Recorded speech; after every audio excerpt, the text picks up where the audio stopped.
Hello everyone. Today we are going to start capital structure theories. In our last class we have already completed dividend policies. The students who are new to my class, they can subscribe my channel, and I just wanted you can visit my whole video because it will be beneficial for you guys because I have completed this topic in a very easy manner. Okay. So firstly we'll start with capital structure. What is capital structure? So capital structure is the ratio between debt and equity capital. Okay, capital structure is the ratio between debt and equity capital. Every financial manager wants कि सबसे ज़्यादा हमारी जो cost of capital है वो कम हो, है ना. जो भी इक्विटी कैपिटल लेते हैं मार्केट से या डेट कैपिटल लेते हैं, हम चाहते हैं हमारी जो ओवरऑल कॉस्ट ऑफ कैपिटल है उस पर कम हो. ठीक है, तो उसके लिए जो फाइनेंशियल मैनेजर है वो डिसाइड करता है what should be the structure of its या ऑफ हिज कैपिटल. ठीक है, उसमें कितनी डेट होनी चाहिए, कितनी डेट कैपिटल होनी चाहिए, कितनी इक्विटी कैपिटल होनी चाहिए, तो उसे डिसाइड करना पड़ता है. वो इस तरह से डिसाइड करता है कि जो ओवरऑल कॉस्ट ऑफ कैपिटल है उसकी जो ओवरऑल कॉस्ट ऑफ कैपिटल हो वो कम हो, और उससे क्या होगा, उसकी value of the firm increase करेगी. ठीक है, तो ये होता है उसका कैपिटल स्ट्रक्चर. उसे इस तरह से बनाना है जिससे ओवरऑल कॉस्ट ऑफ कैपिटल उसकी डिक्रीज हो. ठीक है, अब हमें इसके लिए कुछ सर्टेन एग्जम्पशंस हम मानकर चलते हैं जो उसे फॉलो करनी पड़ती है. मीन्स कैपिटल स्ट्रक्चर थ्योरीज को सॉल्व करने से पहले हमें कुछ सर्टेन एग्जम्पशंस हैं जो कॉमन होती हैं हमारी सारी थ्योरीज में, तो हम उसे स्टडी कर लेते हैं. देखिए, ये है एग्जम्पशन ऑफ कैपिटल स्ट्रक्चर. ठीक है, नो इनकम टैक्स मीन्स इसमें कोई भी इनकम टैक्स नहीं लगता है. ठीक है, हम इनकम टैक्स को इसमें कंसीडर नहीं करते हैं. ठीक है, second one is 100% dividend pay out. जो भी हम मानकर चलते हैं, हम एग्जम्पशन लेकर चलते हैं कि हम इसमें डिविडेंड जो पे आउट कर रहे हैं, जो भी हमारी अर्निंग है, हम टोटल जो भी हमारी अर्निंग है वो हम एज ए डिविडेंड पे कर दे रहे हैं अपने शेयर होल्डर को. ठीक है, EBIT और operating income is constant. In this capital structure theories we always consider that EBIT is constant. EBIT is also called operating income. There is no transaction cost, as when we change our debt to equity ratio there is no transaction cost involved in this. Okay, so these are certain assumptions which are common in every theory of capital structure. Now we'll study some formulas related to capital structure theories, how we calculate the rate of debt, rate of equity, and overall capitalization rate of capital. Okay, so these are the formulas. Rate of debt means cost of debt is equal to interest upon total market value of debt. ठीक है, interest क्या होता है, जो भी हम annual interest पे करते हैं अपने डेटर्स, अपने क्रेडिटर्स को, अपने डिबेंचर्स पे. ठीक है, that is called interest upon debt. Second one is, अगर हमें निकालना है rate of equity, so how can we calculate it. RE equal to P upon E, where P is जो भी हमारी अर्निंग हुई, जो भी हमें पे हो रहा है इक्विटी अर्निंग. ठीक है, इक्विटी पे जो भी अर्निंग हुई अपॉन जो टोटल वैल्यू है इक्विटी की, total market value of equity. Okay, RA is overall capitalisation rate of जो भी हमने लिया है कैपिटल, उसकी जो ओवरऑल कॉस्ट है वो क्या है. तो ओवरऑल कॉस्ट इज ओवरऑल जो भी वैल्यू है अपॉन ओवरऑल जो भी कॉस्ट है अपॉन ओवरऑल जो भी अर्निंग हो रही है अपॉन हमारी value of the total value of the firm. O is also called operating income. इसे हम ऑपरेटिंग इनकम भी कहते हैं. ऑपरेटिंग इनकम हमारा हमें पता है क्या होता है, EBIT. Okay, so these are some formula which will help in capital structure theory. So you have to recall it. RD equal to interest upon total market value of debt. RE that is rate of equity equal to P upon E. P क्या है हमारा, equity earning upon total value of the equity. And RA is overall rate of return, overall rate of जो भी हमारी overall cost of capital है वो क्या होगी, जो भी हमारा EBIT है upon total value of the firm. ठीक है, now we'll study our theories. So there are two type of capital structure theories. Capital structure theories are of two type. First is modern approach. Modern theories होती हैं कुछ theory, and second one is traditional. Traditional theory, ठीक है। Modern theory is also of 3 types. First is net income approach,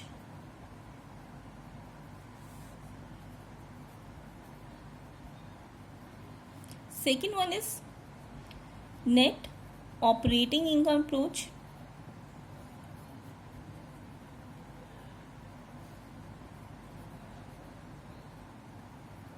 and third one is Modigliani and Miller's approach, and fourth one is traditional approach, ठीक है। तो हमारे पास 4 theories होती हैं, that is net income approach, second one is net operating income approach, third one is Modigliani and Miller approach, and fourth one is traditional approach. और एक और चीज़ मैं आपको बताती हूँ, हमें जो भी ये 4 थियरीज हैं, जो भी हमने 4 थियरीज पढ़ी हैं, इनमें हम ये देखते हैं कि जब हम अपने कैपिटल स्ट्रक्चर में चेंज करते हैं, capital structure is ratio between debt capital and equity capital, तो जब हम इसमें चेंज करते हैं तो हमारे ओवरऑल कॉस्ट ऑफ कैपिटल पे इसका क्या इफेक्ट पड़ता है, हम वो स्टडी करेंगे डिफरेंट अप्रोचेस के अंदर। इसमें एक और चीज़ है, देखिए नेट इनकम अप्रोच और जो ट्रेडिशनल थियरी है, इन्होंने तो ये कहा कि जब भी हम अपने कैपिटल स्ट्रक्चर में चेंज करते हैं, when we change debt to equity ratio, there is a change in cost of capital and value of the firm, ठीक है, तब चेंज आता है। जब भी हम जो रेशियो है कैपिटल स्ट्रक्चर को जब हम चेंज करते हैं तो हमारा जो भी ओवरऑल कॉस्ट ऑफ कैपिटल होती है या overall value of the firm होती है उसमें चेंज आता है according to net income approach and traditional approach. But net operating income और मोदिग्लानी एंड मिलर अप्रोच जो कहती है, वो कहती है कि आप कितना भी चेंज कर लो कैपिटल स्ट्रक्चर में, but there is no change in overall cost of capital and value of the firm, की कोई भी चेंज नहीं आता है। अगर आप कितना भी अपनी कैपिटल स्ट्रक्चर को रेशियो जो है डेट और इक्विटी कैपिटल का आप कितना भी चेंज कर लीजिए, उन दोनों में कोई फर्क नहीं आता है, ठीक है। तो अब हम 1 बाय 1 स्टडी करेंगे अपनी थियरीज को। तो फर्स्टली हम स्टार्ट करते हैं नेट इनकम अप्रोच के साथ। देखिए फर्स्ट हम पढ़ेंगे net income approach. Net income approach हमें जो दी थी, गिवन बाय डेविड धुरन ने हमें ये अप्रोच इंट्रोड्यूस की थी, ठीक है। इसमें उसने कुछ सर्टेन अजम्पशंस मानी। तो फर्स्ट जो उसकी अजम्पशन थी वो ये थी, R D and R E, R D is cost of debt and R E is cost of equity remains constant. So he assumed that RD and RE remains constant. And second assumption is RD is always less than RE, means cost of debt is always less than RE, that is cost of equity.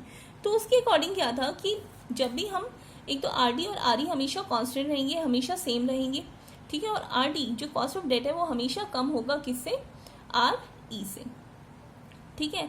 अब इसने कहा कि अगर मान लीजिए date to equity ratio, जो भी हमारा डेट टू इक्विटी रेशियो है, अभी हमें क्या करना है, हमें इन थियरीज के थ्रू ये पढ़ना है कि अगर हम डेट टू इक्विटी रेशियो में चेंज करते हैं तो हमारा ओवरऑल कॉस्ट ऑफ कैपिटल में चेंज कितना आता है, पॉजिटिव चेंज आता है, नेगेटिव चेंज आता है, कांस्टेंट रहता है, क्या चेंज आता है, we have to study this. So अगर हम डेट टू इक्विटी रेशियो में चेंज करते हैं इन नेट इनकम अप्रोच, तो क्या होगा, देखिए अगर हम डेट टू इक्विटी रेशियो को बढ़ाते हैं, अगर हम इसे बढ़ा रहे हैं मीन्स हम डेट कैपिटल को बढ़ा रहे हैं, है ना। अगर हम डेट कैपिटल को बढ़ाएंगे और डेट कैपिटल की जो कॉस्ट है वो क्या है, कम है ना, वो कम है अकॉर्डिंग, मतलब कम है किससे, RE से, जो कॉस्ट ऑफ इक्विटी है। तो इस मीन्स हमारी अगर हम D/E रेशियो को बढ़ाते हैं तो हमारी जो ओवरऑल कॉस्ट ऑफ कैपिटल है वो डिक्रीज करेगी जैसे जैसे हम D/E रेशियो को बढ़ाएंगे, और अगर हम D/E रेशियो को कम करेंगे तो हमारी ओवरऑल कॉस्ट ऑफ कैपिटल बढ़ जाएगी, ठीक है। तो इस तरह से हम according to net income approach हम ये कह सकते हैं कि अगर हम D/E रेशियो को इस अप्रोच में बढ़ाते हैं तो हमारी जो कॉस्ट ऑफ कैपिटल है वो कम हो जाती है और वैल्यू ऑफ द फर्म बढ़ जाती है, ठीक है। और अगर मान लीजिए D/E रेशियो को इधर हम कम करते हैं तो हमारा ओवरऑल कॉस्ट ऑफ कैपिटल क्या करेगी, बढ़ जाएगी और वैल्यू ऑफ द फर्म कम हो जाएगी। इसे हम एक ग्राफ के थ्रू भी समझते हैं जिससे आपको अच्छे से क्लियर हो जाएगा।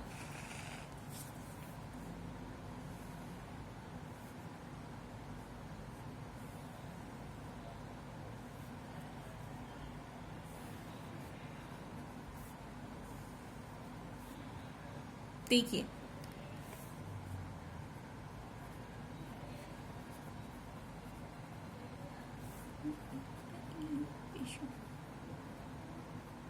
अब देखिए इसमें हमने ये फर्स्ट हमने कहा जो आर डी होती है और आर ई है वो कांस्टेंट है, ठीक है, और आर डी हमेशा कम है किससे, आर ई से, तो हमने इस हिसाब से इसे बना दिया है। अब देखिए अब हमने कहा जब हम डी बाई ई रेशियो को बढ़ाएं, पहले तो यहाँ पर कॉस्ट थी R D plus R E थी, ठीक है, बट जैसे जैसे हमने डी बाई ई रेशियो को बढ़ाया वैसे वैसे हमारी कॉस्ट क्या हुई, कम हो गई।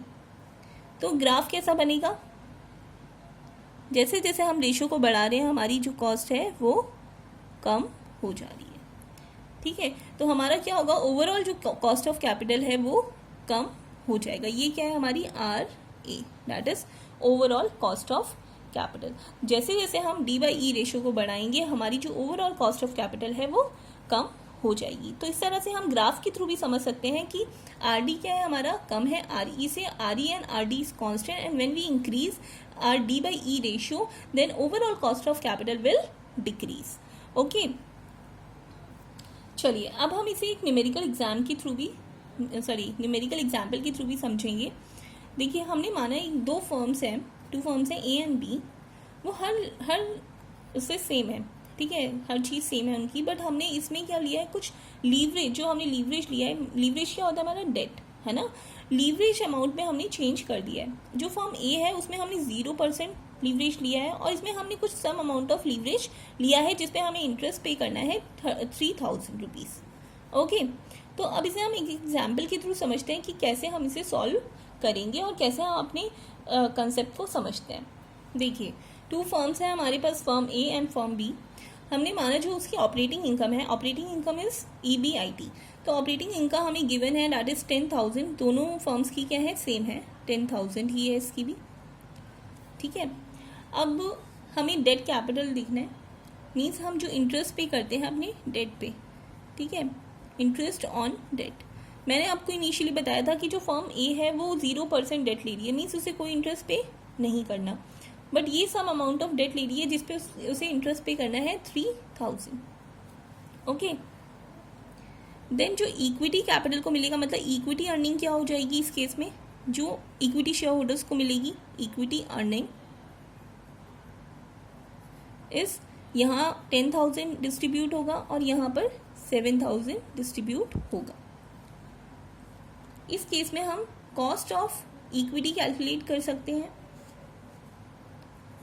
कॉस्ट ऑफ इक्विटी कैपिटल जिसे हम डिनोट करते हैं RE से, सॉरी स्मॉल RE से, तो क्या हो जाएगी हमारी cost of equity capital 10,000 upon 10,000, जो हमने फॉर्मूला पढ़ा था equity earning upon total value of equity. Okay, तो हमारे पास इसकी जो वैल्यू आएगी वो आएगी 10%। देखिए कॉस्ट ऑफ इक्विटी हमें कांस्टेंट मानी हुई है, तो 10% इधर गिवन है, 10% ही इधर है, मतलब जो हमें कॉस्ट ऑफ इक्विटी गिवन है, कॉस्ट ऑफ इक्विटी कैपिटल हमें गिवन है ऑलरेडी, दैट इज 10% एंड 10%। ऐसे ही हमें कॉस्ट ऑफ डेट भी गिवन है,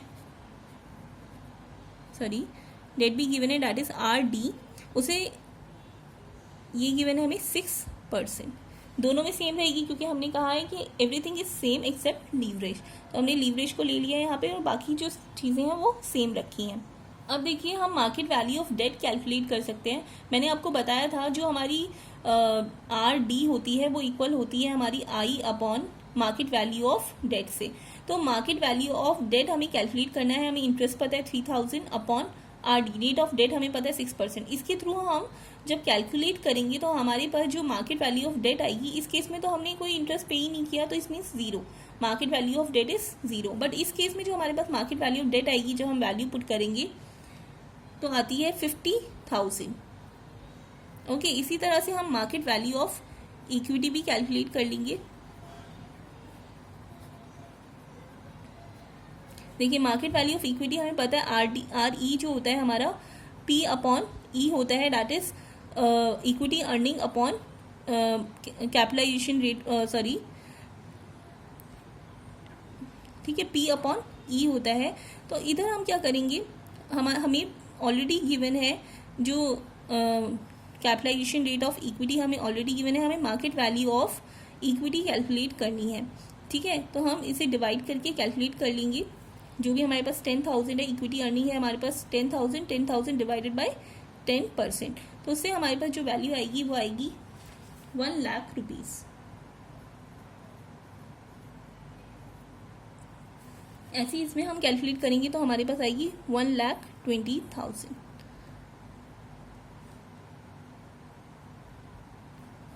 सॉरी, इसमें हम जब कैलकुलेट करेंगे तो हमारे पास आएगी 70,000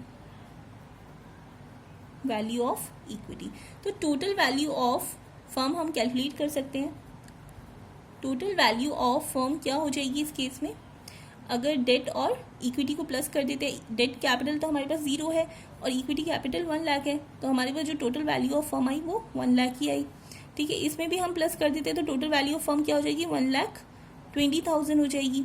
ठीक है, तो हमारे पास जो ओवरऑल वैल्यू आई वो आई, इस केस में आई 1,00,000 और इस केस में आई 1,20,000। तो आप लोग को दिख रहा है कि ओवरऑल जो वैल्यू है वो किस फर्म की ज़्यादा है, फर्म बी की। क्यों? क्योंकि हमने इसमें लीवरेज को इंट्रोड्यूस किया था और लीवरेज की कॉस्ट कम होती है, इस वजह से जो ओवरऑल कॉस्ट ऑफ कैपिटल है, वो कम हो गई इसमें और ओवरऑल वैल्यू जो है फर्म की वो इंक्रीज हो गई। बट आपने कहा मैम आपने ओवरऑल कॉस्ट तो निकाला ही नहीं, तो ओवरऑल कॉस्ट का भी हमें पता है, फॉर्मूला क्या होता है, RA overall cost equal to EBIT upon total value of firm.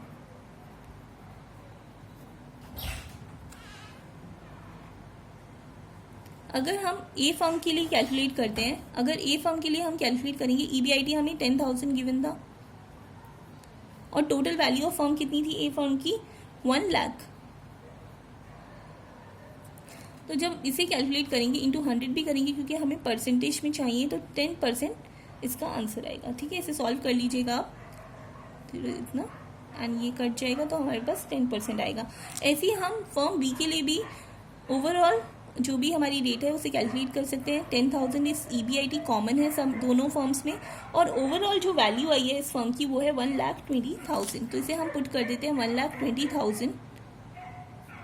जब इसे कट किया तो हमारे पास आएगा 8.33%। This is overall cost of capital. अब अगर आप देखें जो फर्म बी की ओवरऑल कॉस्ट ऑफ कैपिटल है वो कम है as compare to overall cost of capital of firm A. तो देखिए कॉस्ट ऑफ कैपिटल इसकी कम हुई और ओवरऑल वैल्यू जो है फर्म बी की इंक्रीज हो गई। क्यों? क्योंकि हमने इसमें लीवरेज इंट्रोड्यूस किया। तो यही था हमारा net income approach. Net income approach यही कहता है कि अगर हम जो डेट है उसको इंट्रोड्यूस करते हैं अपने कैपिटल स्ट्रक्चर में तो उससे हमारी जो ओवरऑल कॉस्ट ऑफ कैपिटल होती है वो कम हो जाती है, क्योंकि हमारी जो डेट की कैपिटल होती है, डेट की जो कॉस्ट है वो कम है। ठीक है, तो इस वजह से जो ओवरऑल कॉस्ट ऑफ कैपिटल है वो कम हो जाएगी। तो यही था हमारा नेट इनकम अप्रोच में। नेक्स्ट जो हमारी थियोरी है वो है नेट ऑपरेटिंग इनकम अप्रोच, जो हम नेक्स्ट क्लास में अपने डिस्कस करेंगे।